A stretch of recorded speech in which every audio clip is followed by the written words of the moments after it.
भाई साहब देखो, मेरा नाम किसना है, किशन कन्हैया। अरे तुम पागल हो का?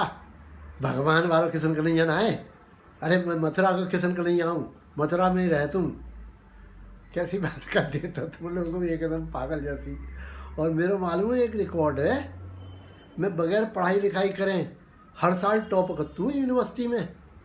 अरे मेरा पूरा नाम चलता पूरे मथुरा में। और मेरे वो माँ बापू है ना, वो बड़े खुश रहते हैं। वो कहते हैं हमारा छोरा तो भैया बहुत बढ़िया है, किसना तो बढ़िया थोड़ा ही कछुना है। पर हाँ कबू कबू वो मुझसे नाराज है जाते हैं। मालूम है काहे के लिए? अरे वो मेरी क्या दबंग नहीं है ना, तो वो मेरी दबंग नहीं गुंडई की वजह से बहुत बार नाराज है जाता है।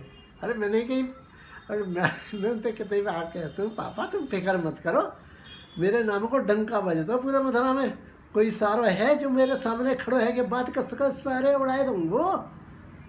तुम बिल्कुल फिक्र मत करो हैं।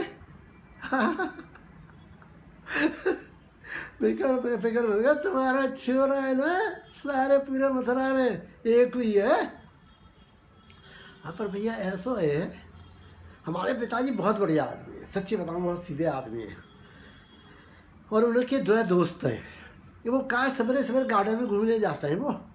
तो एक है सरदार जी हैं छड्डा साहब, हमारे पापा के 30 साल पुराने दोस्त हैं। तो हमारे पापा बड़े खुश रहते हैं उनसे।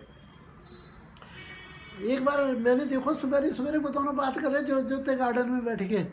वो हमारे पापा उनसे कह रहे अरे छड्डा साहब रहने दो तुम काहे को ऐसी बात कर रहे हो। छड्डा साहब कहता अबे भैया तू सुनता क्यों नहीं है मेरी गल, और मेरी गल सुनना। तो मैंने जाके पूछी, मैंने कहा है वो पिताजी? पिताजी बोले भाई ऐसा किसना, कल रात को किसन भगवान मेरे सपने में आए और मोती कह रहे कि देखो अब तुम्हारी उम्र है गई है, तो अब देखो कोई ना कोई, तुम बहुत बढ़िया आदमी हो, तुम्हारी ज़िंदगी बहुत बढ़िया चली अभी तक तो ठीक है ना। पर भैया देखो ऐसो है, उम्र जब है जाते हैं ना कोई बीमारी तो आवत हुई है।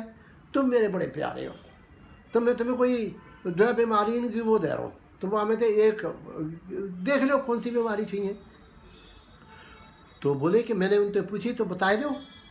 तो कृष्ण भगवान ने बोली देखो एक बीमारी होती है वहाँ में सब हाथ पाँव कांपत रहते हैं, और दूसरी है वहाँ में सब तुम्हारी याददाश्त कमजोर रह गई, तुम्हें याद ही ना रहेंगी बात।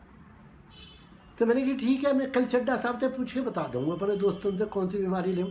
तो वही छड्डा साहब है वही बात कर रहा, तो छड्डा साहब मुझसे कह रहे अबे ओ भैया तू एक काम करना, वो जे भूलने वाली बीमारी है तू उन्होंने ना ले, तू मेरी गल मान, तू वो ले ले, वो हाथ पे हाथ जो ना रहना ही है ना तेरा।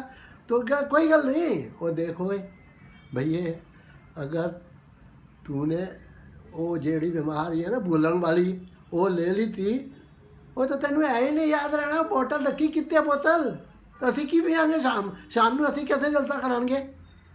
तो तू ऐसा कर ना वो हाथ पाँव हिलन वाली बीमारी ले ला, वो पार्किंसन के अंदर वो बीमारी लू तू ले ला तो की हो जाएगा। असी बोतल तो डालेंगे तो थोड़ी बहुत झलक जानी है यार, पर मज़ा तो रहेगा ना सारी रात।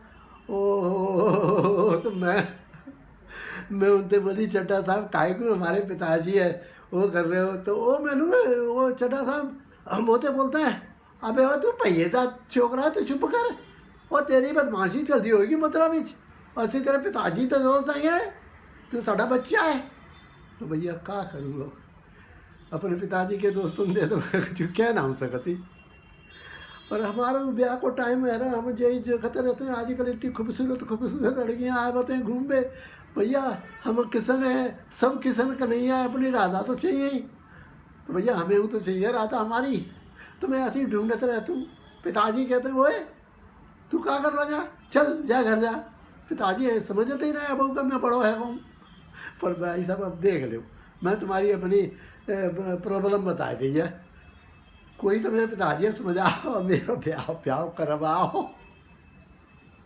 चलो साहब अभी के लिए तो ही काफ़ी है, अगली बार तुम्हें दूसरी अपने पिताजी के बारे में वो चड्ढा साहब की गल के बारे में मैं बताऊँगा तुम्हें। ठीक है सर, राम राम राम राम राम राम।